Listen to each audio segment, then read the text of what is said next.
দেখে যান আমাদের দাঁতন বেলমুড়া বেলমুড়া গ্রামের একটা পার্ক। সবাই এসে আনন্দ করুন, উপভোগ করুন, সবাই যেন খুশি হয়ে যান। হ্যালো ফ্রেন্ডস, আজ আমরা সকাল সকাল বেরিয়ে পড়েছিলাম পশ্চিম মেদিনীপুরের দাঁতনের সুবর্ণরেখা নদীর তীরেই অবস্থিত একটা খুব সুন্দর পার্কের উদ্দেশ্যে।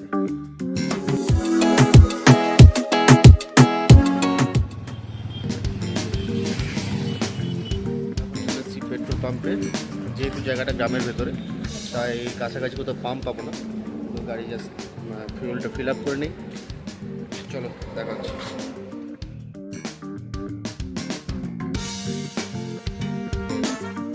পার্কটির নাম গোল্ডেন লাইন ইকো পার্ক, বা এটিকে আমরা বেলমুলা পার্কও বলে থাকি, কারণ এটি বেলমুলা গ্রামে অবস্থিত বলে।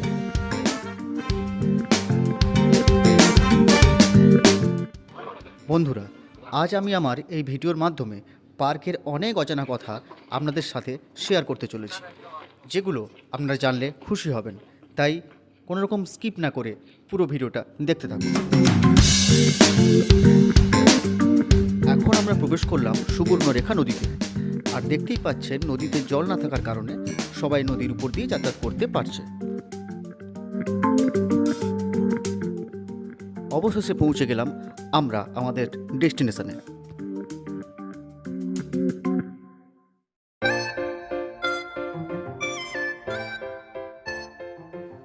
টিকিট কাউন্টারে টিকিট কেটে আমরা প্রবেশ করলাম পার্কের মধ্যে।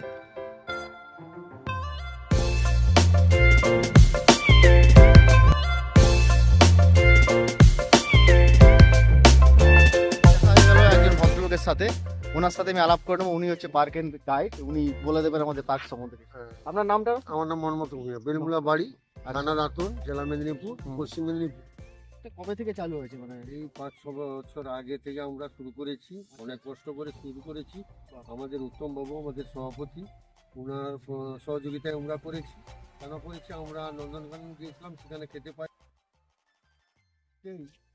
সেখানে আমরা খাবার টাবার নিয়ে গেছি 28 জন, 3টা গাড়ি। ওখানে রান্না করতে দেয়নি নন্দনকানন। আমরা বহুত কষ্টে গাড়ি নিয়ে আমরা রিটার্ন এলাম। এসে আমরা ভসরা গেলাম। ভসরা যেতেই পা দিতেই সেখানে 20 টাকা নিল, 560 টাকা দিলাম। রিটার্ন এলাম, এসে এক ফাঁকা জায়গায় আমরা রান্না করলাম। রান্নার সুবিধা হলো না, খাওয়া দাওয়া ঠিক হলো না, সবাই রেগে টেগে এলো। আসার পরে আমাদের নদীঘাট, সাগরঘাট, ওইখানে আমরা প্রতিশ্রুতি নিলাম। এই উত্তমবাবু আমাদের হেড, এই উত্তমবাবু প্রতিশ্রুতি নিল যে এখানে একটা পরিষেবা করা হবে বা একটা পার্ক আমরা আরম্ভ করব।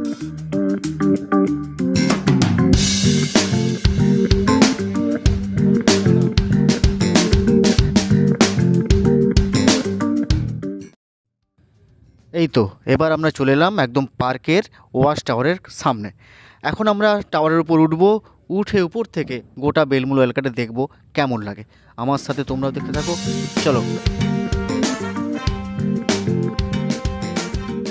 এটা হচ্ছে বেলমুলা ইকো পার্কের ওয়াচ টাওয়ারের 5 তলা। তো সেখানে আমরা উঠেছি। এখান থেকে এলাকাটা খুব সুন্দর করে আপনারা পরিষ্কার দেখতে পাবেন। এটা হচ্ছে পুরো বেলমুলা এলাকা, আর এদিকটা হচ্ছে সুবর্ণরেখা নদী, এটা পুরো সুবর্ণরেখা নদী। ঠিক নদীর ওপরটা হচ্ছে উড়িষ্যা, আর এটা হচ্ছে বাংলা। ওহ দারুণ, কি সুন্দর লাগছে না উপর থেকে জায়গাটা।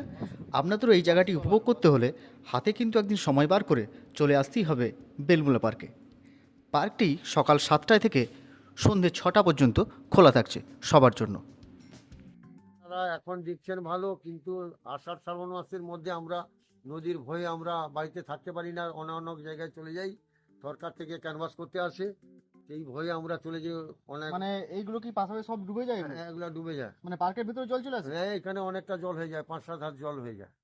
ও, তারপরে এটা নদীরা চলে গেলে পরে আমরা শুকিয়ে যায়, তারপরে আমরা পরিষ্কার পরিচ্ছন্ন করি, লোক দিয়ে করি, খরচ টরচ করে।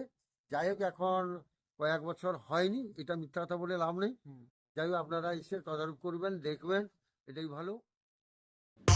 এত সুন্দর একটা জায়গা দেখে একটা স্লো মোশন ভিডিও করার খুব ইচ্ছে হলো, তাই দেরি না করে চট করে ফেললাম স্লো মোশন ভিডিও।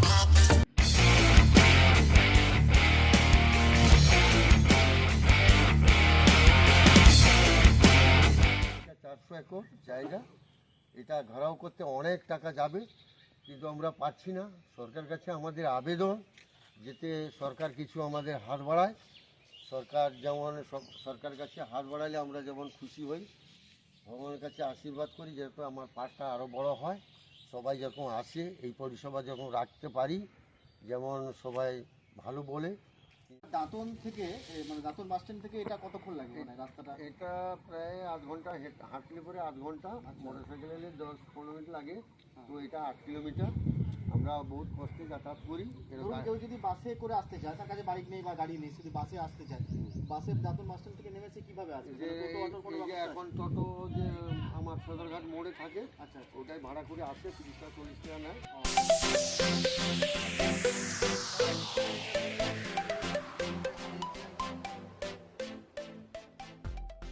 এখানে পার্কে যারা আসে ঘুরতে, হ্যাঁ ওনারা যদি খাওয়া দাওয়া করতে চায়, হ্যাঁ তো সেরকম কি কোথাও ব্যবস্থা আপনাদের জানাশোনা আছে? হ্যাঁ, এখানে আমার বৌদির হোটেল, এখানে সব কিছু পাওয়া যায়। এই বৌদির কাছে এই ব্যবহারের জন্য সবাই আসে। গাড়ি যত এখানে গাড়ি চলছে, সে গাড়ির ড্রাইভার কেন, গ্রামের লোক কেন, রাস্তা চালানো কেন, প্যাসেঞ্জার কেন, ঘাটের প্যাসেঞ্জার কেন, সবাই আসে এখানে। এখানে বসে আনন্দ পায়। এখানে সব কিছু পাওয়া যাবে। পার্ক থেকে বেরিয়ে ইচ্ছে হলো নদীটাকে আরেকটু কাছ থেকে দেখার, তাই আমরা চলে গেলাম নদীর একদম মাঝখানে। এখন আছি নদীর পুরো মাঝখানে। দেখতেই পাচ্ছেন চারদিকে শুধু বালি আর বালি, এদিকে বালি, ওপাশে বালি, মাঝখানে সরু রাস্তা, যে রাস্তাটা বর্ষাকালে ডুবে যায়। আরেকটা জিনিস দেখুন, নদীতে এখন জল না থাকার কারণে এই নৌকাগুলো বর্ষাকালে যেভাবে যাত্রী নিয়ে পারাপার করতো, তারা কিন্তু এখন বিশ্রামই করছে। তো বন্ধুরা, আজ আমাদের জার্নিটা বেশ ভালোই কাটলো। তোমরা ভিডিওটা দেখে অবশ্যই কিন্তু কমেন্ট করে জানিও যে তোমাদের ভিডিওটি কেমন লাগলো। আর এরকম আরও জার্নির ভিডিও দেখতে জার্নি উইথ রানা চ্যানেলটা সাবস্ক্রাইব করে নিও। ও হ্যাঁ, ভিডিওটা কিন্তু সবাইকে শেয়ার করে দিও, যাতে সবাই একবার হলেও এত সুন্দর একটা পার্কে ভিজিট করতে পারে। সবাই খুব ভালো থেকো, সুস্থ থেকো। দেখা হচ্ছে পরের কোনো ভিডিওতে। টাটা। জয় হিন্দ, বন্দে মাতরম।